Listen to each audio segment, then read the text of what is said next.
Merci à toutes et à tous de rester fidèles au débat du colloque du CERF. C'est la troisième et dernière séquence. Nous allons parler loi de programmation sur l'énergie et le climat, stratégie nationale bas carbone, programmation pluriannuelle de l'énergie. Vous l'avez compris, nous allons échanger sur des textes fondateurs pour atteindre la neutralité carbone en 2050. On va voir quels sont les potentiels de développement des différentes filières renouvelables, quels nouveaux leviers et moyens activés pour les atteindre, quel regard portent les parlementaires sur la transition énergétique, comment vont-ils se positionner à l'approche de débats attendus, et notamment à l'Assemblée nationale et au Sénat. Alors avant d'accueillir les députés et leur poser des questions, on va revenir sur les grands éléments de contexte avec nos prochains intervenants pleinement mobilisés dans cette riche actualité. Les travaux et réflexions de leurs équipes ont enrichi les dernières prises de décision du gouvernement et du chef de l'État. J'invite à me rejoindre sur scène pour une introduction de nos premiers échanges. Antoine Peillon, le secrétaire général à la planification écologique. Merci Antoine Peillon de bien vouloir me rejoindre. Installez-vous ici. Bonjour. Saisissez-vous d'un micro. Nous rejoint également Xavier Piéchagic, président du directoire de RTE qui a publié le 20 septembre son bilan prévisionnel pluriannuel. On vous demandera quelle piste ouvre ce nouveau BP. Exactement. Mettez-vous ici, s'il vous plaît. Alors Antoine Peillon, l'actualité est particulièrement riche. Le président de la République a présenté hier les enjeux de la planification écologique. Il s'est beaucoup appuyé sur le travail de vos équipes, sur les différents chantiers que vous avez menés, les différentes concertations. Est-ce que nous retracer les grandes lignes de cette planification, d'abord ses objectifs, la trajectoire envisagée, les enjeux de bouclage? Bien, bonjour à tous, ravi d'être parmi vous aujourd'hui. Donc, effectivement, le président hier, je pense, a franchi un pas important dans la concrétisation de ce qu'était l'engagement présidentiel de 2022, cette planification écologique. Alors cette planification, qu'est-ce que c'est concrètement? C'est bien sûr le plan d'action opérationnel qui va nous permettre de baisser nos émissions de gaz à effet de serre, mais ça ne se limite pas qu'aux gaz à effet de serre. Ça, je pense que vous vouliez insister, c'est vraiment un point important, puisqu'il adresse aussi la question de la biodiversité, la question de l'adaptation au changement climatique, et puis aussi, et presque surtout, parce qu'on va voir que c'est très vite mordant, le sujet de nos ressources naturelles. Le président redisait hier la fin de l'abondance, donc les ressources naturelles, concrètement, ça va de l'eau à la question de la biomasse, qui est un sujet important sur lequel je reviendrai, mais c'est aussi le foncier qui est une ressource rare, c'est aussi les matériaux comme le lithium par exemple, qui est bien sûr extrêmement important. Alors tout ça, ça nous amène à balayer un très large spectre de politiques publiques, à la fois en secteur de transport, des logements, des bâtiments, de l'industrie, de l'énergie. Alors je vais être très rapide, pardon, excusez-moi. Voilà, donc tout ça, ça nous amène à balayer tous ces sujets-là. C'est parce que c'est des politiques qui touchent, ça touche toutes les politiques publiques que le président de la République a confié à la première ministre cette planification écologique. Et donc, alors, si je zoome sur la question des gaz à effet de serre, qui est une question importante, encore une fois, ça ne se réduit pas à ça. Vous avez ici des choses que vous connaissez bien, qui sont où sont les émissions aujourd'hui. Donc on voit que ça, c'est les émissions nationales. Je redis toujours, mais c'est un point important, que ça correspond à la moitié du problème, puisque l'autre moitié, c'est les émissions que l'on importe. Et aujourd'hui, ramener à chaque Français, il y a autant d'émissions importées que d'émissions sur le territoire national. Je voulais partager avec vous le fait qu'on ne part pas de rien et qu'il y a des résultats. Le président l'a dit hier. Vous avez ici, du coup, sur ce petit graphique-là, en jaune, ce que sont les émissions du pays de gaz à effet de serre. Vous avez en marron ce qui était l'objectif. Et vous voyez qu'entre 2015 et 2018, on n'a pas tenu cet objectif. Et donc vous voyez en rouge, on a le cumul des écarts en termes d'émissions de gaz à effet de serre qui ont augmenté. Donc on a été sanctionné en 2018 parce que l'objectif n'était pas atteint. Et vous voyez que factuellement, entre 2019 et 2022, non seulement l'objectif a été systématiquement tenu, mais en plus il a été légèrement dépassé. Alors, il y a en plus une année particulière qui est 2020, puisque c'était l'année du confinement, donc les émissions ont beaucoup baissé. Et l'un dans l'autre, vous le voyez ici, on a quasiment rattrapé le retard que l'on avait pris au cours des 4 premières années. Je pense que ça c'est important, parce que c'est quelque chose qu'on dit trop peu souvent et que je voulais partager avec vous aujourd'hui. Alors, est-ce que c'est suffisant? Donc, non, on n'est encore qu'au début du chemin. Et là, vous voyez juste après, tout à gauche en gris, où nous en sommes aujourd'hui par rapport à l'objectif de baisse de 50% d'émissions de gaz à effet de serre, qui doit se cumuler à 5% d'amélioration du puits de carbone pour aller au moins 55. Vous voyez ici, sur la partie grise à gauche, qu'on a fait en 32 ans la moitié du chemin et qu'on doit faire en 8 ans l'autre moitié du chemin. C'est ce qui a amené la Première ministre à dire récemment, quand elle s'est adressée au Conseil national de la refondation, qu'on devait avoir une action qui était radicale dans ses résultats, faire en 8 ans plus que ce qu'on a fait en 32 ans. Et tout l'enjeu et tout le travail de planification, c'est de définir le chemin. Comment concrètement fait-on pour arriver là? Alors vous voyez ici une petite illustration à droite qui montre la marche à franchir dans chacun des secteurs, en matière de transport, d'agriculture, de bâtiment. J'insiste un peu sur l'industrie. Vous voyez que c'est le seul secteur qui a beaucoup baissé ses émissions depuis 1990. Alors aux 2/3, c'est de la bonne baisse, c'est-à-dire on a transformé l'appareil de production, on l'a décarboné. Et pour 1/3, c'est de la mauvaise baisse, c'est-à-dire on a désindustrialisé. Et donc pour ça, et ça c'est assumé dans la planification, l'enjeu, ça va être aussi de relocaliser, réindustrialiser de façon à améliorer l'empreinte carbone au global. Et vous voyez tout en bas à droite quelque chose qui a l'air anodin, que sont les puits de carbone, sur lesquels je reviendrai. Alors, je ne vais pas tout détailler, mais ça c'est le plan d'action synthétique sur la partie gaz à effet de serre. Je vous le montre visuellement parce que, il y a plusieurs enseignements qu'on peut en tirer. Le premier, c'est qu'on montre là qu'il y a un chemin pour y arriver en activant des leviers concrets.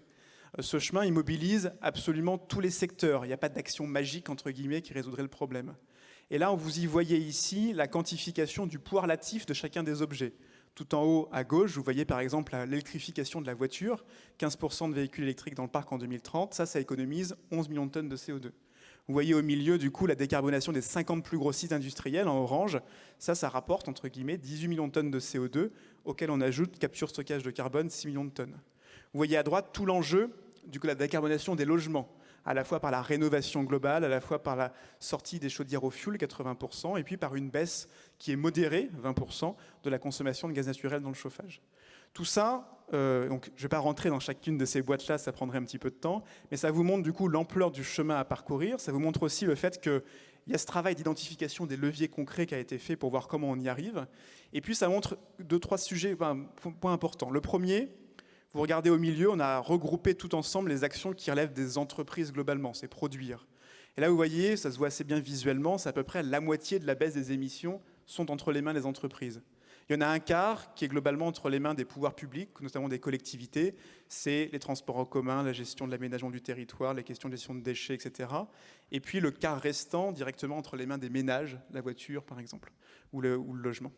Ça, c'est important parce que le message politique derrière, c'est de dire, d'abord, on demande quelque part aux gros, aux entreprises, aux pouvoirs publics, de faire une partie importante de l'effort et les citoyens complètent quelque part les 25% restants. Autre débat qui illustre un peu ce graphique-là, si je regarde un peu qu'est-ce qui relève de l'innovation, de la sobriété, on a à peu près la moitié du plan d'action ici, c'est généraliser les solutions qui existent déjà. C'est pas simple, parce que généraliser, c'est souvent compliqué, mais c'est accessible. Et puis pour la petite moitié restante, pour un quart, c'est de la sobriété, 20% exactement, et l'autre 20%, c'est de l'innovation technologique. Donc on n'est ni dans la caricature du technosolutionnisme, ni dans la caricature du tout sobriété. Voilà quelques enseignements de ce plan d'action. Alors, ce qu'on a bien regardé, et j'en terminerai avec ça, c'est est-ce que tout cela, non seulement est crédible, donc là on a travaillé ligne à ligne, quelque part, sur quelles étaient les grandeurs physiques sous-jacentes, comment on faisait, est-ce qu'on avait assez de ressources pour le faire, et notamment il y a un point important que je voulais souligner, on pourra en débattre, qui est la question de la biomasse. On voit que du coup, pour décarboner, on a besoin de sobriété, d'électricité, et puis d'autres énergies à la fois renouvelables, type géothermie, et de la biomasse. Et là, on voit que le facteur biomasse va être assez limitant dans les années à venir. Ça passe à l'horizon 2030. Après 2030, on aura des vrais enjeux compliqués de priorisation. Et pourquoi ? Parce que le changement climatique, d'ores et déjà, il impacte nos écosystèmes, il impacte la forêt, il impacte nos terres agricoles. Et donc, si on ne veut pas remplacer une perte de souveraineté qui était l'importation d'énergie fossile par une perte de souveraineté qui serait l'importation de biomasse, il faut à la fois travailler sur la ressource en biomasse et à la fois travailler sur la priorisation des usages. Ça, c'est absolument indispensable. Voilà, donc ressources, et puis aussi emploi et compétences, parce que derrière tout ça, il y a énormément d'évolutions de filières, de métiers. Rien que dans le bâtiment, par exemple, il faut 200 000 personnes de plus à former pour la rénovation d'ici 2030. Et donc, c'est l'ensemble de ces facteurs de production qui sont indispensables pour réussir cette transition. Voilà, en aperçu extrêmement rapide, quelques enseignements de cette planification. Et ça nécessitera pas mal d'échanges pour approfondir. Et bien sûr, derrière tout ça, l'accès à l'énergie, il est central. J'ai parlé de la biomasse, et puis je Je pense que je laisserai Xavier Piéchazic du coup aborder la question de l'électricité, puisque en un mot, les propositions du plan, de la planification, elles sont très, très alignées finalement avec ce qui est proposé dans le bilan prévisionnel en termes d'équilibre offre-demande, et elles sont aussi alignées avec ce qui est une recommandation importante aussi en termes de modération du prix de l'électricité, puisque tout ça, ça marche aussi, c'est accessible, c'est une énergie accessible, comme l'a dit le président, à condition que à la fois on garde notre compétitivité et qu'on modère le pouvoir d'achat, et ça passe par arriver à modérer aussi le prix de l'électricité, donc concrètement le rapprocher des coûts de production demain, et c'est tout l'enjeu de la régulation sur lequel le président est intervenu hier. Merci Antoine Peillon. Xavier Piéchazic, président du directeur de RTE. On va voir maintenant avec vous quelle est la contribution du réseau électrique à ces enjeux. RTE, je le rappelle, a rendu public mercredi dernier son bilan prévisionnel pluriannuel 2023 à 2035. Donc ce nouveau BP, il met en avant 4 scénarios, et dans tous les cas, ces scénarios, ils se traduisent par une forte croissance de la consommation d'électricité. Brillamment, quels sont les scénarios et quels leviers il faut activer pour répondre à la forte hausse de notre consommation électrique? Bon, tout d'abord, bonjour à tous. À la suite de ce que disait Antoine, oui, on décrit des mondes dans lesquels on commence à sortir des fossiles. Donc on sait très bien qu'un des moyens pour la sortie des fossiles, c'est l'électrification. Je le dis devant vous, je le redis devant Antoine, et je vois Laurence Poirier-Dietz qui est devant. Ce n'est pas l'électricité qui devient donc un vecteur hégémonique. Il y a la biomasse, il y a la géothermie, mais c'est vrai que la part de consommation d'électricité dans la consommation française d'énergie, elle croît. Et c'est l'histoire de cette bascule, en tout cas de la première étape de cette bascule. Alors oui, on a refait un énorme boulot qui va être publié d'ailleurs techniquement chapitre par chapitre dans les semaines qui viennent pour mettre à jour Futur énergétique 2050 dans cette première période, parce que il y a des choses qui avaient changé depuis 2021. La première, c'est le Fit for 55 qui nous met quand même sur une trajectoire très exigeante de devoir faire toutes ces économies carbone qu'Antoine a pointées. Et puis, il y a des nouveaux enjeux qui sont apparus, celui de la réindustrialisation, qui est en marche. Donc, c'est une souveraineté du point de vue de l'industrie. Puis, il y a les questions de souveraineté en matière d'énergie qui se sont avérées avec la guerre en Ukraine. Quand même, pour avoir un ordre de grandeur, quand on parle de souveraineté en matière d'énergie, les dépenses françaises en matière de pétrole et de gaz, c'était 120 milliards d'euros l'an dernier, et c'est en moyenne 50 milliards d'euros par an pour acheter du pétrole et du gaz à l'étranger, je veux le redire, parce qu'on parle de beaucoup de milliards quand on parle de transition, et ça effraie un peu. Il faut les comparer à ce que la France dépense tous les ans pour acheter du pétrole et du gaz dehors. Et là, je ne parle pas du biogaz qu'on fait sur notre territoire, je parle des importations. Donc on décrit cette grande bascule, et on a écrit plusieurs futurs énergétiques possibles, en tout cas plusieurs destins d'ici 2035. Le premier chemin, c'est celui qui est souhaitable, c'est celui qui nous permet de respecter nos 2 engagements, que sont le Fit for 55, donc moins 55% d'émissions en 2030 par rapport à 1990, c'est difficile, mais aussi qui répond à nos enjeux de souveraineté en matière de réindustrialisation. Et quand on se réindustrialise, eh ben, on consomme plus d'énergie. Donc on a dessiné un chemin qui s'appelle A, et qui décrit ce chemin au sein du système électrique, bien évidemment, d'ici 2035. Alors, si on veut être à ces 2 rendez-vous du Fit for 55 et de la réindustrialisation, ce qui renforce notre souveraineté en matière d'énergie, alors, oui, c'est vrai qu'on se place dans des trajectoires de consommation qui augmentent. La nôtre, elle atteint de l'ordre de 615 TWh en 2035, on part aujourd'hui de moins de 450 par an. Donc c'est vraiment contre-tendanciel. Bien évidemment, ça viendra des usages.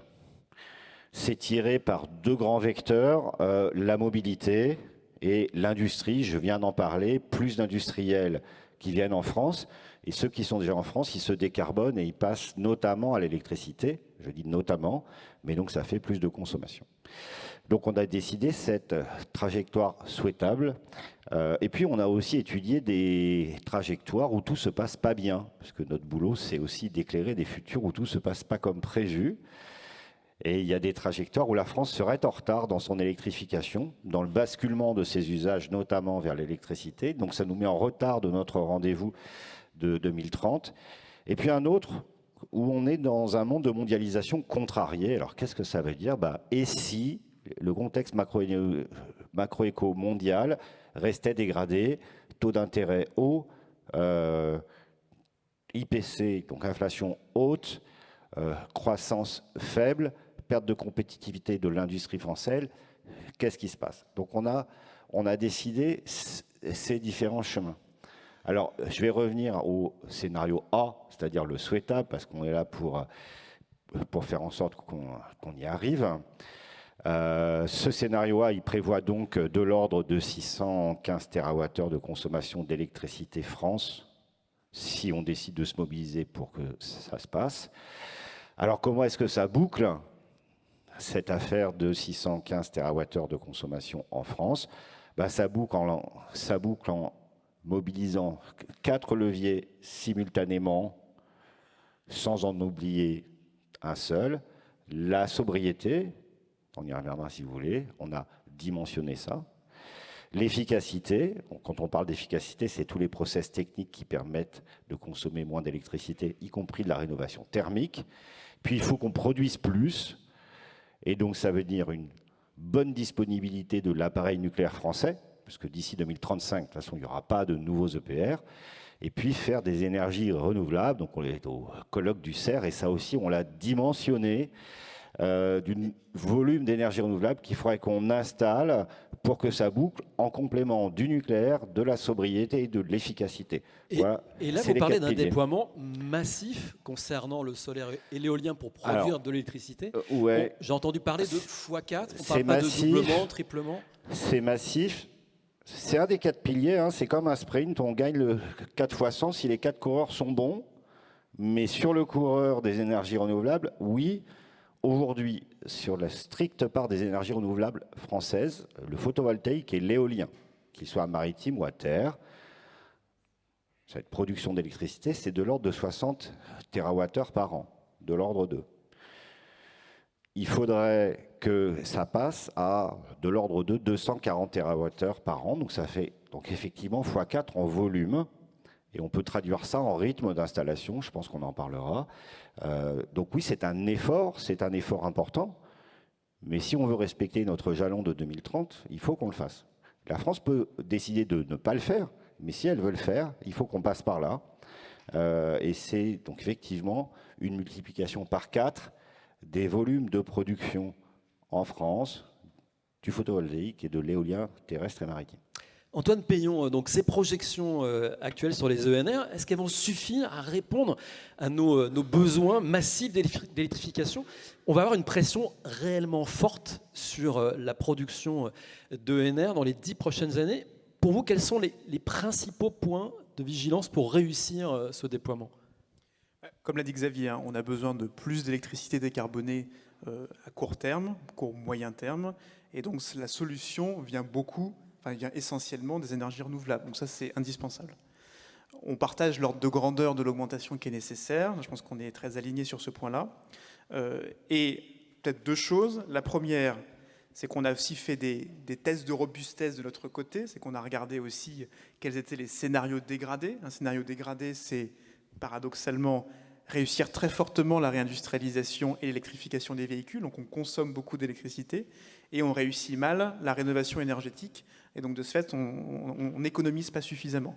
Et dans ces cadres-là, on montre que ça passe à l'horizon 2030. Il n'y a pas trop de marge, mais ça passe quand même. Et alors, du coup, la deuxième question, c'est mon deuxième point, c'est sur quelles énergies renouvelables on mise. Alors, toutes, mais du coup avec certaines plus que d'autres. Et donc là, on a clairement assumé côté gouvernement un focus important sur l'énergie photovoltaïque. Donc là, il y avait des objectifs qui sont forts. Et avec une bonne répartition au sol et puis équipé en toiture, parce qu'il y a aussi une question de coût de production, en étant raisonnable et mesuré sur les questions aussi d'artificialisation. Et donc ça, il y a des compromis locaux et la territorialisation va être très importante pour pouvoir bien tomber sur ces points-là. Il y a bien sûr l'éolien en mer, sur lequel il y a une grosse accélération. Il y a les débats publics qui vont être lancés dès le mois de novembre. Et puis, sur la question de l'éolien terrestre, je ne vais pas faire toutes les filières une par une, la position du gouvernement, c'est celle de la stabilité du rythme. Dit autrement, si on arrive à faire plus d'éolien, très bien. Par contre, on fait en sorte que notre plan, la réussite, la sécurité d'approvisionnement, ne repose pas sur la nécessité d'accélérer le rythme. Ça, on pense que ça serait se mettre en risque par rapport notamment aux questions d'acceptabilité. Et donc, de ce fait, le sujet, c'est comment est-ce qu'on maintient le rythme actuel d'installation. Et c'est ça tout le travail qui est mené sur le terrain pour pouvoir y arriver. Bon, mais vous avez anticipé une question de la salle qui demandait si l'éolien était toujours pestiféré. C'est pas le cas, on a compris. Très bien. Xavier Péchagic, décarboner, remplacer les énergies fossiles va représenter un coût. Pour RTE, c'est un enjeu financier, technique, de nouvelles compétences à aller chercher. Des défis supplémentaires, donc, et tout ça dans un temps très, très court. Est-ce qu'on sera au rendez-vous? C'est quoi les grands défis? C'est marrant parce que on passe notre temps à parler de transition énergétique et donc la question qui revient, c'est est-ce qu'on sera au rendez-vous? Alors posons-nous la question de comment on fait pour l'être par pitié et arrêtons de nous faire peur. Les rythmes dont a parlé Antoine d'installation des énergies renouvelables électriques, c'est des rythmes qui sont atteignables, je le dis, que ce soit le maintien du rythme sur l'éolien terrestre, faire un bond sur l'offshore, multiplier par deux et demi le rythme sur le photovoltaïque, ça nous rend pas champion d'Europe pour autant. Hein. Les autres, ils vont quand même plus vite que nous. Donc il faudrait qu'on se dise une bonne fois pour toutes que c'est faisable. Voilà. Première chose. Deuxième chose, ce dont a parlé Antoine, oui, si on reste sur le rythme de l'éolien terrestre, ça boucle, mais il faut aussi faire l'éolien maritime, et c'est des objectifs qui sont très ambitieux, et qu'on fasse ces bons volumes de PV. Nous, on a dit en rythme de photovoltaïque, minimum 4 gigawatts par an, souhaitable 7. Voilà ce qu'on dit. Donc la production PV en 2035, c'est entre 65 et 90 gigawatts. C'est ça qu'on dit. Alors, cette bonne disponibilité du nucléaire, c'est l'installation d'énergie renouvelable. Vous voulez qu'on parle argent, donc on va parler argent. Tout ça, c'est des coûts de production. On n'a pas parlé des flex, on n'aura pas le temps de parler des flexibilités, du pilotage de la demande, etc. Ça nous conduirait en France à devoir investir sur l'appareil de production, nucléaire, renouvelable, flexibilité, de l'ordre de 25 à 35 milliards d'euros par an. Donc par rapport à ce que les opérateurs investissent sur ce monde de la production et des flexibilités, c'est entre x2 et x3. Bon, alors on peut se faire peur, on peut aussi le comparer à la manière dont ça peut abattre notre facture pétrolière. Je vais balancer un chiffre. Si on est sur la trajectoire souhaitable, on économise d'ici 2035 190 milliards de dépenses de fossiles en 12 ans. Voilà. Donc oui, c'est beaucoup d'investissement, mais il faut le comparer à ce que nous coûte notre facture fossile de l'autre côté, même si j'ai tout à fait conscience que ce n'est pas les mêmes qui investissent et qui payent. Alors, pour les réseaux, bien évidemment, tout ça, c'est des investissements. Chez RTE, aujourd'hui, on investit 2 milliards d'euros par an sur le réseau. On va dépasser 4 milliards bientôt, et les 5 milliards entre 2030 et 2035-2033, pour être exact, dans nos projections. Donc, c'est des gros investissements, c'est sûr, au même titre que j'ai parlé des investissements dans la production. Est-ce que tout ça est susceptible de renchérir le coût de l'énergie ou de l'électricité au mégawattheure? Plutôt pas, c'est-à-dire que nos modèles économiques montrent que le coût de l'électricité reste contenu jusqu'à 2035, donc on peut se l'offrir. Je l'avais déjà dit sur cette scène l'an dernier, je crois, on peut se l'offrir. Il n'y a pas d'explosion des coûts de l'électricité. En revanche, les coûts ne sont pas les prix, c'est pour ça qu'on fait la réforme du marché. Donc j'ai j'ai donné des grands paramètres économiques, peut-être sur les compétences. Alors je crois que Marianne en a beaucoup parlé tout à l'heure. C'est vrai que les besoins sont gigantesques. Dans le monde des réseaux, c'est-à-dire le transport, la distribution et l'ensemble de nos fournisseurs, c'est un besoin de 8300 personnes par an, dont 3300 donc en alternance. Mais enfin, vous avez une idée des volumes. Si je prends le nucléaire, c'est entre 10 et 15 000 nouveaux salariés par an pendant une dizaine d'années. Et du côté des énergies renouvelables, je n'ai pas le chiffre en tête, mais vous êtes mieux placé que moi dans la salle pour l'avoir. Je pense que Jules l'a. 100 000, bah voilà, donc on rajoute 100 000. Donc c'est absolument considérable. Donc pour nous, c'est clair que c'est un défi qui se gère par la formation, mais aussi par l'attractivité. On a clairement un déficit d'attractivité dans les filières de l'éducation, en termes d'embauche potentiellement chez un certain nombre de nos fournisseurs. Chez nous, on développe de la formation interne. On a monté une université interne pour aller chercher des gens qui n'ont pas fait d'électricité de manière native et pour les former. Tous les moyens seront bons. J'ajoute aussi qu'il faudrait qu'on soit un peu meilleur pour attirer des femmes. On en manque assez cruellement dans les parties industrielles de nos métiers. Donc on a du boulot de ce point de vue. Ce qui est sûr, c'est qu'on ne produit pas assez aujourd'hui de techniciens et d'ingénieurs pour répondre aux besoins. Ça, c'est avéré. Voilà. Merci Xavier Pessagic. Si vous souhaitez intervenir, réagir, vous pouvez vous poser des questions via la plateforme interactive Imagine. Et puis sinon, il y a ce numéro de mobile que je vous recommunique, qui est le 06 44 63 16 25. C'est lequel? C'est celui d'Antoine Peillon ou c'est le mien là? Et bon, on va voir. Allez-y, vous allez nous lire les questions. Antoine Peillon, donc, pour continuer à parler budget, financement, parce qu'il faut la financer, cette transition, on reprend le rapport France Stratégie. 65 milliards d'euros d'investissements seront nécessaires chaque année d'ici à 2030 pour financer donc cette transition. Le gouvernement a annoncé cette semaine 7 milliards supplémentaires par rapport à un budget qui est de l'ordre de 33 milliards. Donc, les sommes débloquées vont nous permettre de boucler, donc. Absolument. Juste avant, je refais un détour parce que je me rends compte qu'on est tombé dans le tropisme très français de parler essentiellement d'électricité dans cet équilibre énergétique. Or, du coup, il y a quand même le sujet essentiel. Et on n'y arrivera pas, on n'a pas les centrales, les nouvelles qui seront là, donc il faut trouver des solutions. Dire que derrière les sujets, notamment de biogaz, de biocarburant aussi, et puis de biomasse énergie chaleur, on a des leviers de bouclage qui sont indispensables. Et donc, je voulais le mentionner parce qu'ils sont très liés à la contrainte biomasse que j'évoquais tout à l'heure. Ils sont très importants pour boucler justement, et ça mérite absolument qu'on en parle. On a trop peu parlé. Alors j'en viens sur le financement. Pisani-Ferry dit effectivement que derrière cette transition qui touche tous les secteurs, on a besoin d'investir à peu près 60 milliards supplémentaires par an. Il dit, c'est des ordres de grandeur, à peu près une grosse moitié privée et une petite moitié publique. Et donc, cette 30 milliards, l'ordre de grandeur publique, et qui est à financer à la fois par l'État et les collectivités. Et donc, c'est par rapport à cela que l'État... donc ça, c'est le rythme qu'il faut avoir atteint en 2030 pour y arriver. Et donc, nous, d'ores et déjà, État, on met sur la table 10 milliards d'autorisations d'engagement qui vont se traduire par 7 milliards sur le budget dès l'année 24. Donc, on passe de 33 milliards de budget vert à 40.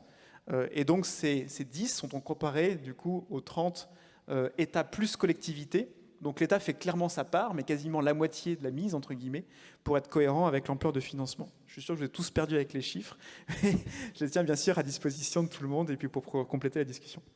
Alors on a une question pour vous, Antoine Peillon. Justement, vous parliez de biomasse.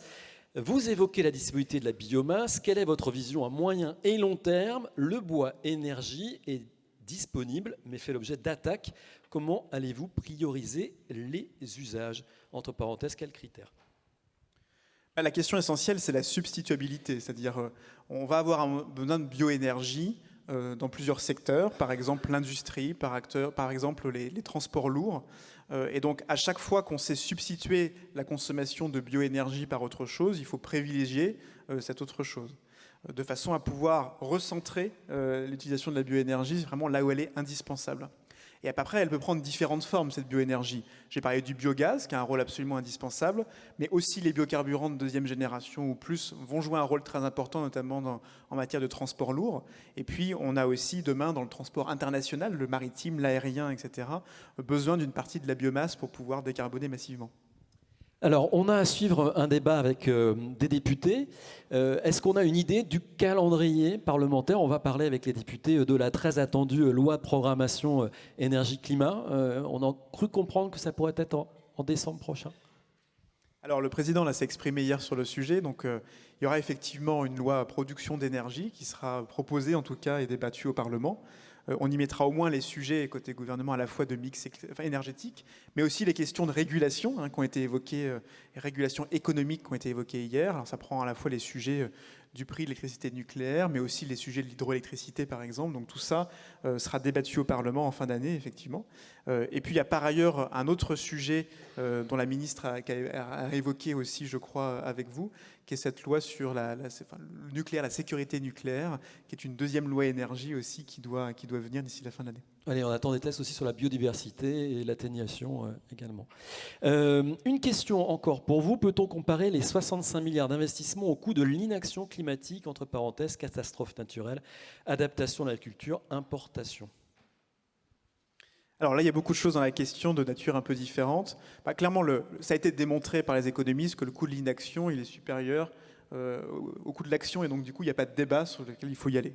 J'ajoute aussi d'ailleurs que, et c'est un peu le point de Xavier aussi tout à l'heure, c'est-à-dire qu'il faut baisser nos émissions et il faut agir résolument, non seulement pour faire notre part de l'effort, mais aussi parce que quand on regarde l'histoire économique de notre pays, on voit que tous les chocs économiques qui sont très liés au pétrole ou au gaz, l'Ukraine, les chocs économiques de la crise pétrolière, etc. Et donc, baisser nos émissions, c'est-à-dire sortir des énergies fossiles, c'est aussi se désensibiliser économiquement à cette dépendance-là. Et donc, c'est protéger à la fois notre compétitivité, notre pouvoir d'achat. Et donc, c'est sans regret de le faire, j'allais dire. Et ça renvoie aussi vers les questions de facture énergétique. Après, dans tout ce que j'ai dit là, les 60 milliards notamment, Jean Pisani-Ferry n'évoque pas, ne chiffre pas dedans le coût de l'adaptation au changement climatique, qui est un autre sujet qu'on doit mener de front, sur lequel on avance aussi. Et donc ce sujet-là reste encore à débattre, et ça fera l'objet d'ailleurs en fin d'année d'une proposition de la part du gouvernement. Merci, je suis désolé, en même temps que vous me regardiez, j'envoyais un petit SMS, je m'en excuse, je tenais informé de la suite du programme. Un grand merci à tous les deux d'être venus jusqu'à nous. Antoine Peillon, secrétaire général à la planification écologique, et Xavier Piéchagic, merci beaucoup, président directoire de RTE.